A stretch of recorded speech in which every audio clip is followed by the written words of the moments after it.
Hi guys, welcome to Coding for Akka YouTube channel. In this video, I am going to give the important questions of computer network subject. So if you are studying in a JNTH BTech or 22 regulation, you can watch this video without any bother. Okay, so because of if you want to get a good marks in this subject, you can definitely get after by reading these questions. Okay, so these are the very important questions and almost very repeated. ఎక్కువసార్లు repeated question అనమాట. So please watch this video guys. And if you are coming new to our channel, please subscribe to our channel guys. So first I will discuss about the unit 1 topics, then I will move to unit wise. Okay, so in unit 1 the most important question is the ARPANET. So this is the most first network which is came into the market, right? So దాని గురించి నేర్చుకున్నాను అనమాట. ఎప్పుడు వచ్చింది ఏంది అనేది, ARPANET అంటే ఏంది అనేది. ఓకే, ఎవరు డెవలప్ చేశారు, ఎక్కడ డెవలప్ చేశారు అనేది రాసే చాలు. Right about the coaxial cable transmission media. So దీని గురించి కూడా జస్ట్ మీరు ఒక పాయింట్ రాసే చాలు అనమాట, ఎక్కువ అయితే రాయొద్దు. And this also very important questions ఇవన్నీ. వాట్ ఈస్ ఇంటర్నెట్, ఇది very important. What is importance of data link layer. Data link layer అనేది మన సెకండ్ లేయర్ కదా, దానిలోకి డేటా అనేది ఎలా ట్రాన్స్ఫర్ అవుతుంది, అక్కడి నుంచి ప్యాకెట్స్గా ఎలా డివైడ్ అయ్యి నెట్వర్క్లోకి వెళ్తుంది, ఫ్రేమ్స్లోకి ఎలా డివైడ్ అవుతుంది, అదంతా కూడా రాయాలన్నమాట. Where the data is coming from the physical layer, the data will be divided into frames and those frames will be transferred to the network layer via packets. So అలాగా మనము ఎలా ఎక్స్ప్లెయిన్ చేయాలన్నమాట. What is framing అన్నప్పుడు framing concept, ఒక డేటాని మనం ఫ్రేమ్స్గా ఎలా divide చేస్తామని దాని గురించి ఎక్స్ప్లెయిన్ చేయాలి. And what is wireless transmission. Now everything is wireless, right? So if I want to send A message from one phone to another phone, this is wireless. How we are sending the data from one device to another device through the internet, right? So these are the things there in the computer network subject anamata. Chala easy subject too, you can definitely pass without any bother. Please concentrate on some time. So ఒక half day చాలా ఈ subject pass అయిపోవడానికి. First unit 1 చదవండి. ఇది ఎందుకంటే మనకి ఇక్కడ మీరు 5 మార్క్స్లో చూసుకున్నట్లయితే ఓఎస్ఏ రెఫరెన్స్ మోడల్ అని చెప్పి ఉంటుంది. ఇది వెరీ ఇంపార్టెంట్ క్వశ్చన్ అనమాట. ఇది కానీ అండ్ TCP/IP ఉంది కదా, ఈ TCP/IP అనేది. సో ఈ రెండు మోడల్స్ కానీ మీరు నేర్చుకున్నట్లయితే ఈ యొక్క సబ్జెక్ట్ పాస్ అయిపోతారనమాట. Because of the entire subject is depends on this model only. Because of there is 7 layers in the OSA model and 4 layers in the TCP/IP model. So this is a reference model, not a protocol, but TCP/IP is a protocol. Right? So it is generated, it is built from the OSA reference model only, right? So దానివల్ల మీరు OSA reference model నేర్చుకున్నట్లయితే దాంట్లో ఉన్న layers గురించే every ఒక unit ఉంటుంది అనమాట. First యూనిట్లో introduction, second యూనిట్లో డేటా లింక్ లేయర్ అంటే ఏంది, దాని యొక్క ఇంపార్టెన్స్ ఏంది, థర్డ్ యూనిట్లో నెట్వర్క్ లేయర్ అంటే ఏంది, తర్వాత ట్రాన్స్పోర్ట్ లేయర్, తర్వాత సెషన్, తర్వాత అప్లికేషన్ లేయర్, ప్రెజెంటేషన్ లేయర్. అవన్నీ ఏంది అనేది ఇంపార్టెన్స్ యొక్క ప్రతిదాని యొక్క లేయర్ యొక్క ఇంపార్టెన్స్ గురించే ఉంటుంది అనమాట. ప్రతి లేయర్లో ఏమేమి ఇష్యూస్ ఉన్నాయో అది first important question. Okay, so గుర్తుపెట్టుకోవాలి మీరు. And compare OSI and TCP/IP protocol. ఈ రెండు నేర్చుకున్నట్లయితే మీరు ఇది కూడా రాసేయగలుగుతారు, అవునా? ఆ తర్వాత explain about various transmission media in physical layer with a need sketch. So transmission media అంటే మనకి వైర్లెస్, వైర్డ్ అండ్ మనకి చాలా మనకి టెలి నెట్వర్క్స్ కూడా ఉన్నాయి కదా, అలాంటి టైప్ ఆఫ్ నెట్వర్క్స్ని మనం ట్రాన్స్మిషన్ మీడియాలో ఇంక్లూడ్ చేసి 1 by 1 ఎక్స్ప్లెయిన్ చేయాలన్నమాట. Okay, so next 5th question చూసుకున్నట్లయితే explain about the fiber optics గురించి రాయమని చెప్తాడు. అంటే ట్రాన్స్మిషన్ మీడియా నేర్చుకుంటే ఈ క్వశ్చన్ కూడా రాసేయగలుగుతారు అనమాట. ఓకే, సో నెక్స్ట్ క్వశ్చన్ చూడండి. ఇక్కడ ట్విస్టెడ్ పెయిర్ కేబుల్స్ ఉంది. ఒక ట్రాన్స్మిషన్ మీడియా కానీ ఎంటైర్ నేర్చుకున్నట్లయితే ట్విస్టెడ్ పెయిర్ కేబుల్ గురించి తనిగా ఇచ్చినా రాయగలుగుతారు, లేదా ఇలాగా ఫైబర్ ఆప్టిక్స్ గురించి ఇచ్చినా రాయగలుగుతారు, లేదా ఇంకేదైనా దాని గురించి కూడా మీకు తనీగా అడిగితే రాయగలుగుతారు అనమాట. ఓకేనా బా, చూసుకోండి జాగ్రత్తగా. అండ్ సెకండ్ ఇక్కడ చూడండి, what is framing. These also very important questions. You may get this question in your exam guys. So explain various framing techniques of data link layer. Okay, so ఇది కూడా ఇంపార్టెంట్. దీని యొక్క explanation video కూడా మన ఛానల్లో already upload చేశాను. Unit 1 explanation మొత్తం కూడా కంప్లీట్గా కంప్యూటర్ నెట్వర్క్స్ ప్లేలిస్ట్ అని ఉంటుంది, దాంట్లోకి వెళ్ళి మీరు చూడొచ్చు అనమాట ఈ క్వశ్చన్స్ యొక్క explanation. Okay, and what are the design issues of data link layer. This is also very important question. I have explain and draw and explain the internet architecture. ఇది రేర్గా వచ్చే question guys. You may get or you may not get. Okay, so you can leave it guys. If you get this question also, you can leave for a choice. Okay, and unit 2లో 1 marks question చూసుకున్నట్లయితే ఇవి 5 ఇచ్చాను. ఈ 5 కూడా important అనమాట. What are the advantages of sliding window protocol. దాని యొక్క advantage ఏంది, and what is 1 bit sliding window protocol. అంటే మనకి ఫ్రేమ్స్ అనేవి పోవాలి కదా ఒక లేయర్ నుంచి ఇంకో లేయర్కి, అలా వెళ్ళేటప్పుడు ఎలా వెళ్తాయి, ఒకేసారి అన్నీ పోతాయా, 1 by 1 పోతాయా, దానికోసం 1 bit స్లైడింగ్ విండో ప్రోటోకాల్ ఇలాంటివి యూజ్ చేస్తామన్నమాట. Write down all data link layer protocols. దీంట్లో ఉన్న డేటా లింక్ లేయర్లో యూజ్ చేసే ప్రోటోకాల్స్ అన్నింటినీ నేమ్స్ రాయమన్నా రాయాలి. And what is ALOHA. This is very important in this ఇక్కడ ఈ యూనిట్లో చాలా ఇంపార్టెంట్ క్వశ్చన్ అది. And what are collision free protocols, these also very important. Okay, so 5 marks చూసుకున్నట్లయితే explain about the simplex stop wait protocol for noisy channel or error free channel. So ఈ noisy ఛానల్లోకి error free channel దీంట్లో ఒక question వస్తుంది అనమాట. అంత important ఈ topic అయితే. Okay, and explain about the wireless LAN, these also most repeated question in the previous question papers guys R18లో. Write and explain about the various multiple access protocols. So these also very important question. And explain the following sliding window protocols. Go back and select to repeat. ఈ రెండు నేర్చుకోవాలన్నమాట. Noisy ఛానల్కి error free ఛానల్కి మీకు ఆటోమేటిక్గా తెలిసినప్పుడు ఈ రెండింటి గురించి కూడా మీకు ఈజీ అయిపోతుంది. అంటే ఒక డేటా అనేది ఒక దాని నుంచి ఇంకో దానికి వెళ్ళినప్పుడు అక్కడి నుంచి ఒక అక్నాలెడ్జ్మెంట్ వస్తుంది, ఆ తర్వాత ఇంకొక ఫ్రేమ్ వెళ్తుంది, మళ్ళీ అక్నాలెడ్జ్మెంట్ వస్తుంది, మళ్ళీ ఫ్రేమ్ వెళ్తుంది. ఇలాగా ఆగి 1 by 1 వెళ్తాయా, లేదంటే ఒక సెట్ ఆఫ్ ప్యాకెట్స్ ఫ్రేమ్స్ అన్నీ వెళ్ళి ఆ సెట్ ఆఫ్ ఫ్రేమ్స్ అన్నిటికీ అక్నాలెడ్జ్మెంట్ రిసీవ్ అయిన తర్వాత దేనికైతే రాదు దాన్ని మళ్ళీ పంపిస్తాం, మళ్ళీ ఒక సెట్ ఆఫ్ ఫ్రేమ్స్ పంపిస్తాం.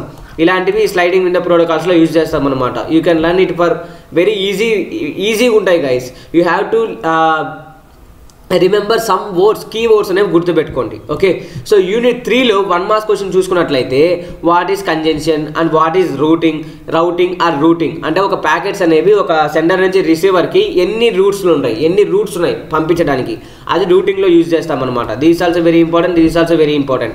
What is the use of A network layer, దీని యొక్క యూజ్ ఏంది నెట్వర్క్ లేయర్లో. మనకి నెట్వర్క్ ఫామ్ అయ్యేది ఇక్కడ నెట్వర్క్ లేయర్లో. ఆ నెట్వర్క్ ఫామ్ అయిన తర్వాత ట్రాన్స్పోర్ట్ ఎక్కడ జరుగుతుంది, ట్రాన్స్పోర్ట్ లేయర్లో జరుగుతుంది. సో ఇలాగా ఒక ప్రతి థింగ్ని ఒక్కొక్క లేయర్ కింద డివైడ్ చేశారు, అజ్యూమ్ చేసుకోమని. So these also very important. And what are the services provided by the network layer, these also very important. And what is internetworking both are not same. Okay, what is broadcast and what is multicast. So these also very important guys. You can learn, if you learn these two things you can write the 5 marks question also, the differences between broadcast and multicast. Okay, so explain about the design issues of network layer. So this is also very important question. Okay, and explain about the shortest path routing or vector routing or hierarchical routing. You can get 1 out of these 3 questions guys. Okay, and what are the advantages and limitations of flooding. So these are also very important question, but rarely they have given. And write about the congestion control policies. So these are also a rare question. Okay, and next, how to achieve a quality of service using a leaky bucket algorithm. These are also very important guys, very important అనమాట. Leaky bucket, ఒక బకెట్లో నుంచి frames అనేవి leak అయినట్టు, నీళ్ళు leak అయినట్టు మనం ప్యాకెట్స్ని వదులుతాం అనమాట. Explain about the IPv4 IPv6. ఒకవేళ మీకు ఇది కానీ ఇంక్లూడ్ అయ్యింటే ఈ టాపిక్ అనేది you can learn this topic because of the same సిలబసే ఉందన్నమాట. R18కి R22కి ఓన్లీ సెకండ్ యూనిట్లో ఉండే ఒక చిన్న టాపిక్ని మూవ్ చేశారు ముందుకి. So I'm thinking that these topics also will be there for you. So these also very important question, that's why I have given here. If you don't have these 2 topics you can leave guys. Okay, what is packet fragmentation, these also very important. And differentiate between broadcasting and multicasting, ఇది కూడా రేర్గా వచ్చే question, but 1 మార్క్స్లో కూడా use అవుతుంది మీరు నేర్చుకున్నట్లయితే. Differences నేర్చుకుంటే ఒకవేళ ఇస్తే 5 మార్క్స్ రాసేయగలుగుతారు, అక్కడికి కేలికతన్ దుకాన్ బంద్. ఓకే, సో నెక్స్ట్ యూనిట్ 4 చూసుకున్నట్లయితే చార్ క్వశ్చన్స్ ఇచ్చా. Unit 4 4 questions. Okay, what is the function of the transport layer. అంటే ఒక ట్రాన్స్పోర్ట్ లేయర్ యొక్క యూజ్, నెట్వర్క్ లేయర్ యొక్క use. What is the use of data link layer, what is the use of session layer, what is the use of application layer, what is the use of physical layer. You have to remember. Okay, what is UDP, user datagram protocol ఉంది కదా, you need to learn it. And why is TCP more reliable than UDP? Because of TCP will send the acknowledgement to the sender, but UDP doesn't send the acknowledgement. That's why it is more reliable, because of for every frame it will give the confirmation it is went to the destination. That's why it is more reliable. Okay, and write any 2 differences between the TCP and UDP. So you need to learn this question also guys, very important. So if you can get that question for 5 marks also. Okay, and compare and contrast TCP and UDP protocol. చూడండి ఇక్కడ 5 మార్క్స్కి వచ్చింది, అక్కడ నేను 1 mark ఇచ్చాను. Okay, explain about the UDP protocol clearly. So ఈ protocol గురించి క్లియర్గా ఎక్స్ప్లెయిన్ చేయమని చెప్పినా చేయాలన్నమాట. UDP ప్రోటోకాల్ ఎలా ఉంటుంది, దాంట్లో ఎన్ని లేయర్స్ ఉంటాయి, డేటా అనేది సెండర్ నుంచి రిసీవర్కి ఎలా వెళ్తుంది, వెళ్ళిన తర్వాత అక్నాలెడ్జ్మెంట్ వస్తుందా రాదా, కన్ఫర్మేషన్ ఉంటుందా లేదా, మోర్ రిలయబుల్ కాదా అని చెప్పాలన్నమాట. Explain the elements of transport layer. So ఈ ట్రాన్స్పోర్ట్ లేయర్లో ఉండే ఎలిమెంట్స్ అనేవి అంటే మనకి ఏ ప్రోటోకాల్స్ ఉంటాయి, ఏ థింగ్స్ జరుగుతాయి, అవన్నీ కూడా ఎక్స్ప్లెయిన్ చేయొచ్చు అనమాట. And explain about the services provided by the transport layer. So these also very important. And explain about the connection management. ఈ కనెక్షన్ మేనేజ్మెంట్లోనే ఇంకోటి చూడండి, explain about the transport layer transmission policy. So ఇలాగ రెండు same questions అనమాట. మీకు ఏదో ఒకటైతే వచ్చే ఛాన్సెస్ ఉంది గైస్, చాయిస్ కన్నా కూడా నేర్చుకొని వెళ్ళండి. అండ్ యూనిట్ 5లో చూసుకున్నట్లయితే 5 ఇంపార్టెంట్ క్వశ్చన్స్ ఇచ్చాను 1 మార్క్స్ కోసం. చార్ ఫర్ చార్, 4th యూనిట్కి 4, 5th యూనిట్కి 5. Okay, what is the function of application layer? Application layer యొక్క యూజ్ ఏంది? అండ్ డిఎన్ఎస్ అంటే ఏంది? డొమైన్ నేమింగ్ సిస్టమ్ అంటే ఏంది? ఈమెయిల్ అంటే ఏంది? ఎలక్ట్రానిక్ మెయిల్ సిస్టమ్ అంటే ఏంది? HTTP hyper text transfer protocol అంటే ఏంది? And what is the world wide web? www dot ఉంది కదా, www అంటే ఏంది? ఎప్పుడు కనిపెట్టారు? అది నేర్చుకోండి. అండ్ https ఉంది ఇంకోటి, అది కూడా నేర్చుకోండి గైస్, ఉంటే మీకు సిలబస్లో. Okay, and next and unit 5లో మీరు చూసుకున్నట్లయితే what is DNS? Explain the architecture of DNS servers in the internet. ఎలా చేస్తాం, ఎలా ఉంటుంది, ఏంది అనేది. This also very important. Okay, and next write about the short notes on world wide web. This also important. And how streaming of audio and video can be done. మనము యూట్యూబ్లో video చేస్తూ ఉంటాం, అది ఎలా స్ట్రీమ్ అవుతుంది, అందరికీ ఎలా video and audio ఎలా ట్రాన్స్ఫర్ అవుతుంది అనేది దాని యొక్క ఆర్కిటెక్చర్ మీరు ఎక్స్ప్లెయిన్ చేస్తూ దాని సోది కొట్టినా పర్లేదు నీట్గా రాయండి. And explain about this SNMP. So simplest network, ఇది మెయిల్ ట్రాన్స్ఫర్ ప్రోటోకాల్ ఉంటుంది, అది కూడా ఒకసారి చాలా ఇంపార్టెంట్ అనమాట, వెరీ వెరీ ఇంపార్టెంట్, నేర్చుకోండి guys, most repeated question. And what are the major components in the email system? And explain the role of SMTP for sending and receiving messages. So ఇది కానీ ఇలాగ క్వశ్చన్ అనేది, ఈ 2 questions ఒకటే అనమాట. You can get 1, అంటే ఏదో ఒక విధంగా అడుగుతాడు అనమాట. Explain about the HTTP with its advantages. You have to write here for 5 marks question. That's why you have to write at least 1.5 page or 2 pages అనమాట. 2 pages, not papers. Discuss about the HTTP request and response mechanism. So ఈ HTTPలోనే ఇది ఉంటాయి, అంటే ఎలాగా మనకి ఒక sender receiver ఉన్నాడు, ఆ సెండర్కి మనము ఇది కాదు సర్వర్ ఉంది, ఇది మన ఒక క్లయింట్ పేజ్ అనమాట. ఈ క్లయింట్ పేజ్ నుంచి సర్వర్కి ఏం పెట్టాము, రిక్వెస్ట్ పెట్టాము, ఇక్కడి నుంచి మనకి ఏమొస్తుంది, రెస్పాన్స్ వస్తుంది అనమాట. దీన్నే మనం ఏమంటాము, HTTP ప్రోటోకాల్ అంటాం. Okay, hyper text transfer protocol. Server నుంచి డేటాని క్లయింట్కి పంపిస్తుంది అనమాట, రిక్వెస్ట్ రెస్పాన్స్ ఏమి ఇస్తుంది. దాంట్లోనే మనకి ఎర్రర్స్ ఉంటాయి, 404, 200. So these are the errors అనమాట, అవన్నీ కూడా నేర్చుకోవాలి guys.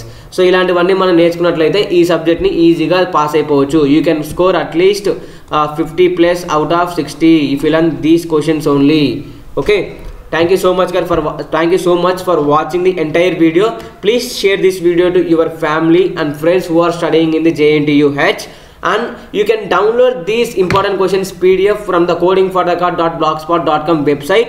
I can pin that website link in the description guys. You can go there and download that PDF. Okay, and subscribe to our YouTube channel guys. That is very important to reach 10K before your SEM. Okay, we need to hit 10K button guys. Thank you.